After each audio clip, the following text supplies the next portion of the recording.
You can only choose one for the rest of your life. An impossible choice, I know. But that's the age-old hypothetical. What would you prefer, wheat or rice? The two major grains of the old world. Well, in China, not so long ago, most people only had access to one or the other. That's because the two competing grains had a turf war dating back thousands of years to ancient times. And their respective territories have a boundary running through China that historically split the culinary diet of the nation almost perfectly in half. Wheat in the north and rice in the south. What caused this? And more importantly, what surprising effects did consuming rice versus wheat play on the contrasting differences in culture between northern and southern China, and how the divide shaped the nation's history? Well, let's talk about it.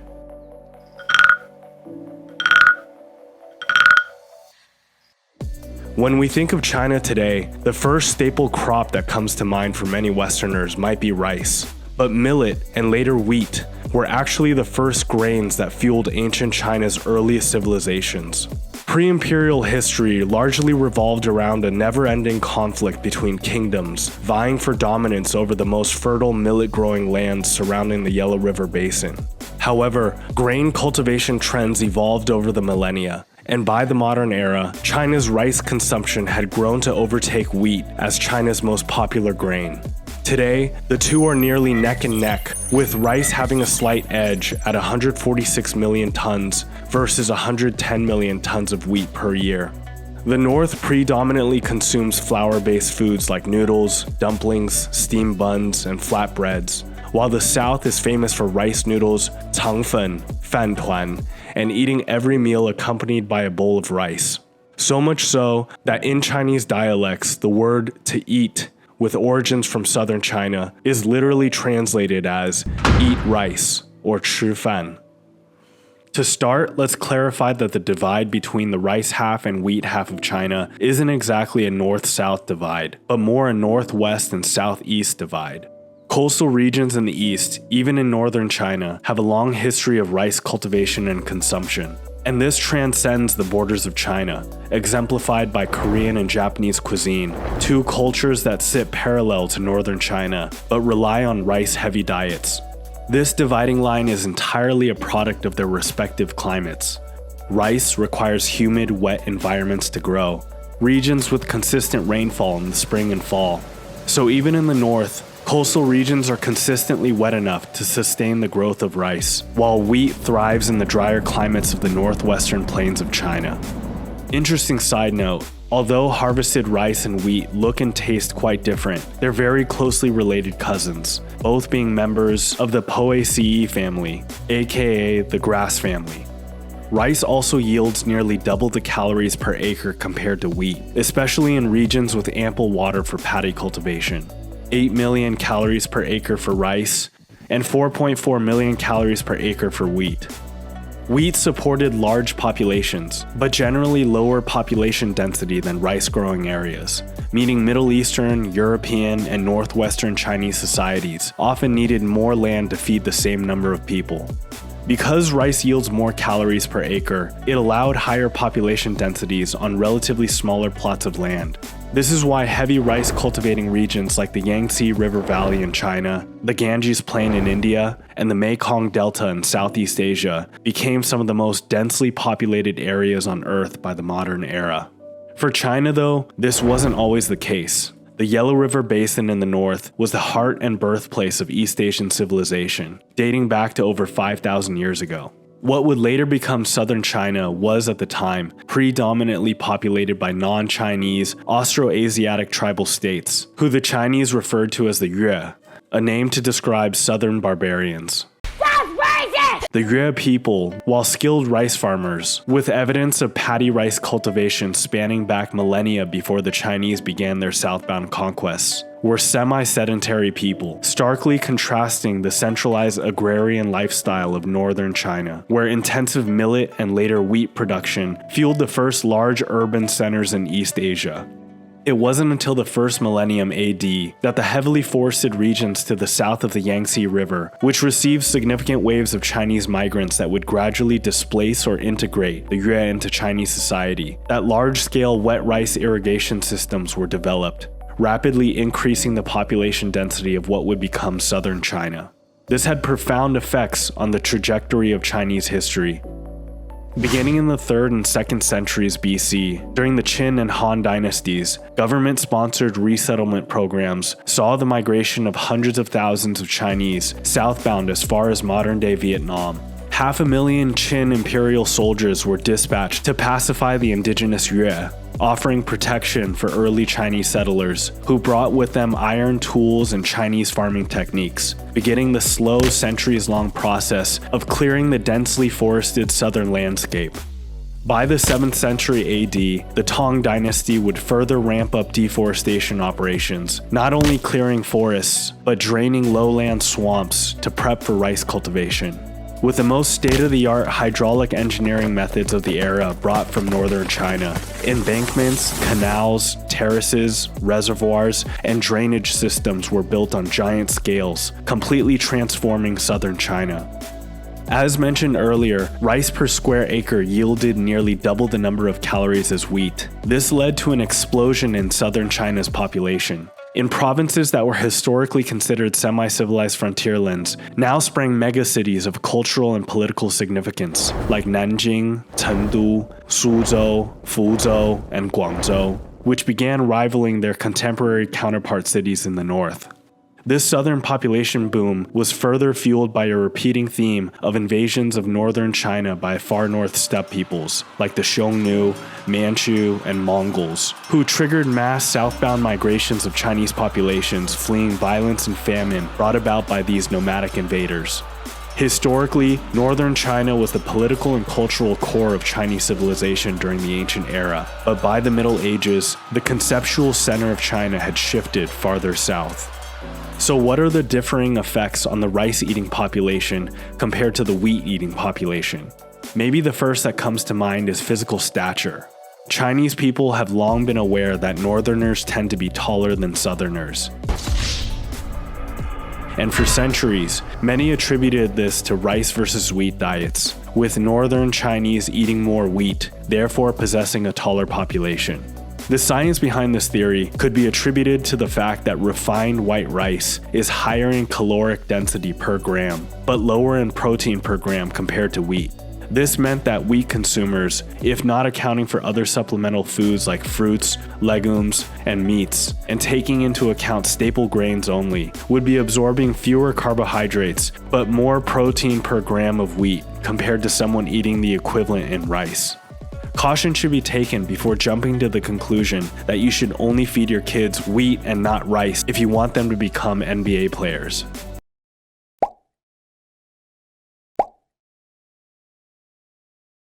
There are other significant environmental and genetic factors that need to be taken into account. For example, northern, drier regions where wheat thrives also happens to be geographically closer to the homeland of nomadic steppe peoples, who shared intertwining and overlapping culture and genetics with northern China for thousands of years. These semi-nomadic peoples relied more heavily on animal protein in their diets, meaning northern populations historically were more likely to regularly eat more meat, and pass down those dietary traditions over dozens of generations, which likely contributed to higher protein diets much more than the difference between wheat versus rice. Today, with both southern and northern China having better access to healthcare and nutrition, average height has increased across the board, and yet the north still maintains a slight edge, with the average height of adult males in the northeast being about equivalent to that of the United States. Let's compare two coastal provinces at very different latitudes that are both similarly high on the Human Development Index. For example, the southern province of Guangdong has an average adult male height of 5'7" or 169 centimeters, while the northern province of Shandong has an average adult male height of 5'9" or 175 centimeters.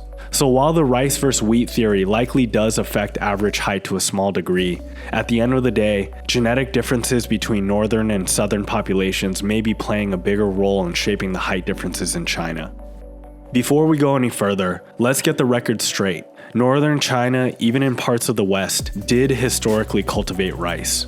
In fact, evidence of rice cultivation in places like modern-day Henan province dates back as far as 7000 BC. Likewise, in the south, small pockets did cultivate millet and wheat as well, where we found evidence of millet agriculture in modern-day Fujian province dating back to around 2000 BC. But the scale of rice production in the north and millet and wheat production in the south was limited and dwarfed by their counterpart grain. Through trade and cultural diffusion, millet and wheat made their way south, while rice made its way north, with the Yangtze River Basin acting as an informal dividing line. And it wasn't a definitive line, but more a middle point of a spectrum that faded more as you went farther north and south to the very boundaries of where rice could no longer grow due to overly dry climates and wheat could no longer grow due to overly wet climates.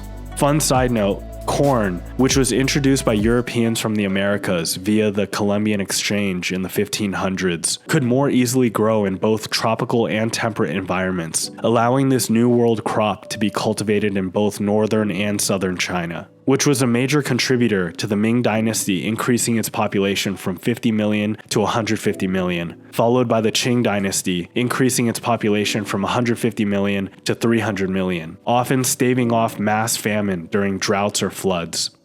Another question you might now be asking is, what is this millet thing you keep bringing up exactly? Doesn't northern China eat wheat as their staple grain? Well, if you were dropped off in ancient China 3,000 years ago, you'd notice that the noodles and steamed buns from your local market would taste different than they do today. That's because they would have primarily been made from millet flour. Wheat actually didn't start becoming wider spread in China until around 1000 BC. First domesticated in the Fertile Crescent of Mesopotamia, wheat traveled west towards Europe, but also east towards China via oasis trade routes in Central Asia. Evidence shows that the grain reached modern-day Xinjiang and Gansu provinces by around 2500 BC, and was gradually introduced to the kingdoms of the Yellow River Basin. At first, the Chinese considered it an inferior grain compared to millet, as wheat didn't necessarily grow all that well in its new Far East environment. Millet, on the other hand, a native plant to East Asia, had been cultivated by early Chinese civilizations since at least 8000 BC, and was more drought-resistant and adapted to survive in the arid central China plains. However, as Yellow River farmers began advancing their irrigation technologies, wheat farming became more practical. Wheat, which contains gluten, was more elastic in texture, and made for more durable and chewy noodles, buns, and breads. Millet, on the other hand, which is gluten-free, makes for more dense and crumbly breads and noodles. The Chinese couldn't get enough of this new exotic Western grain. Over the centuries, millet gradually fell out of favor, and by the 1st century AD during the Han Dynasty, began being considered a poor man's grain.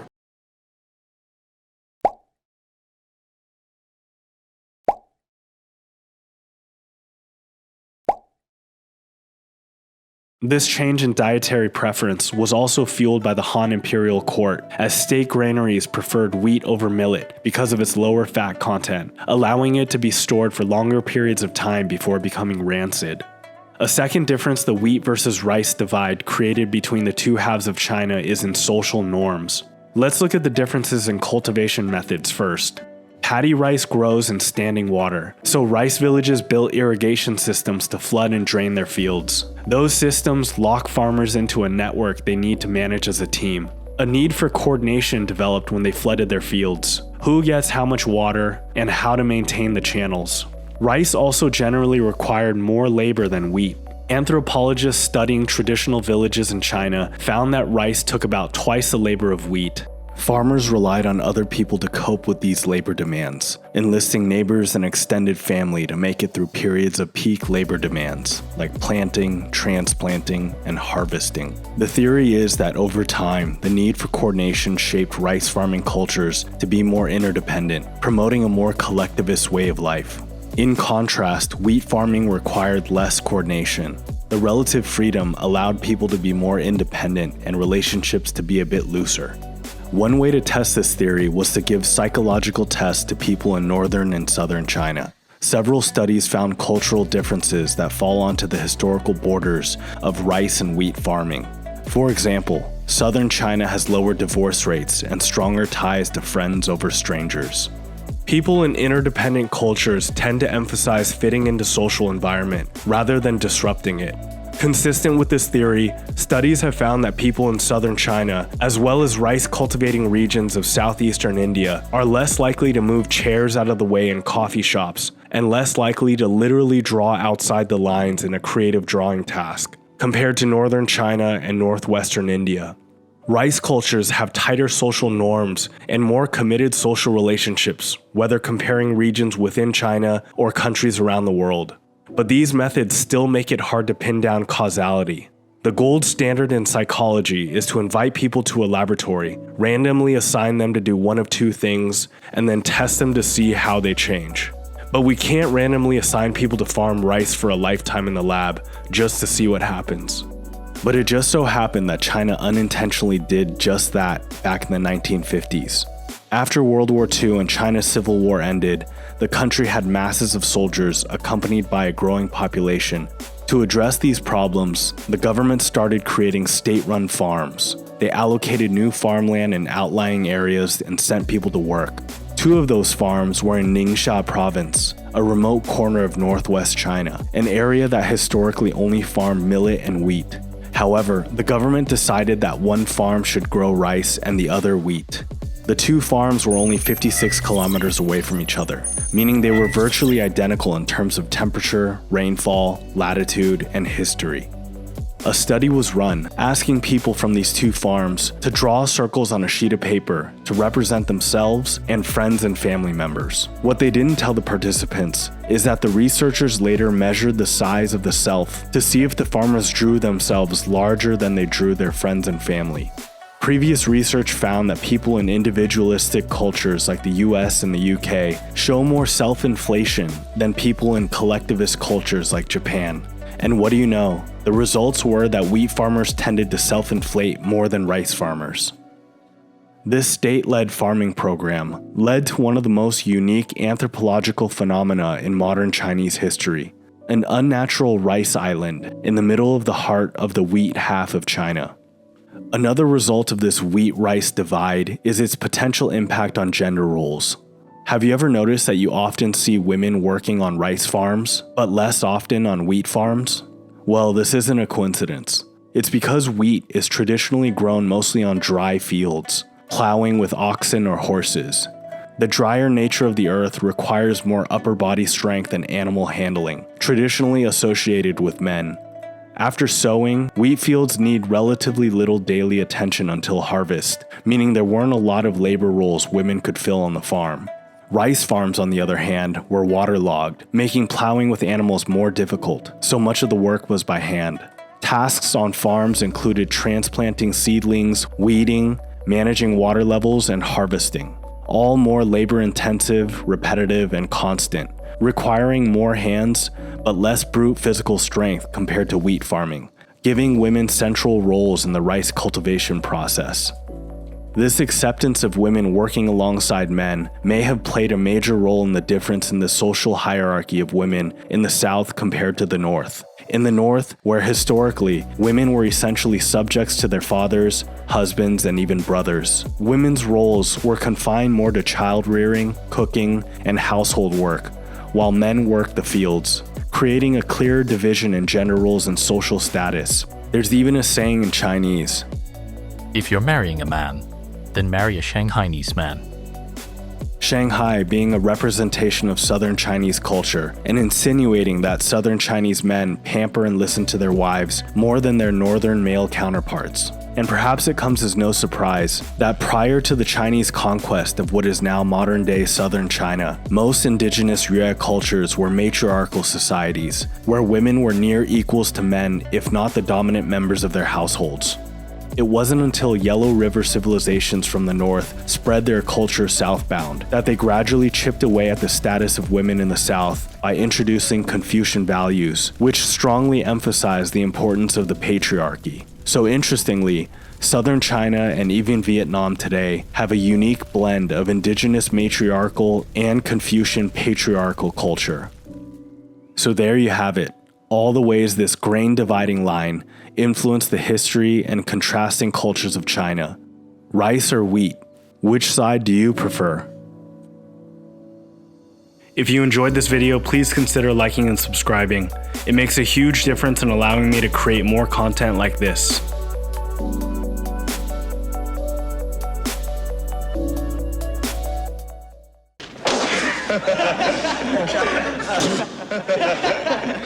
You don't like rice? Why don't you try some noodles? They're worms. I mean, they're worms. Tony! They're only noodles, Michael. How could a billion Chinese people be wrong?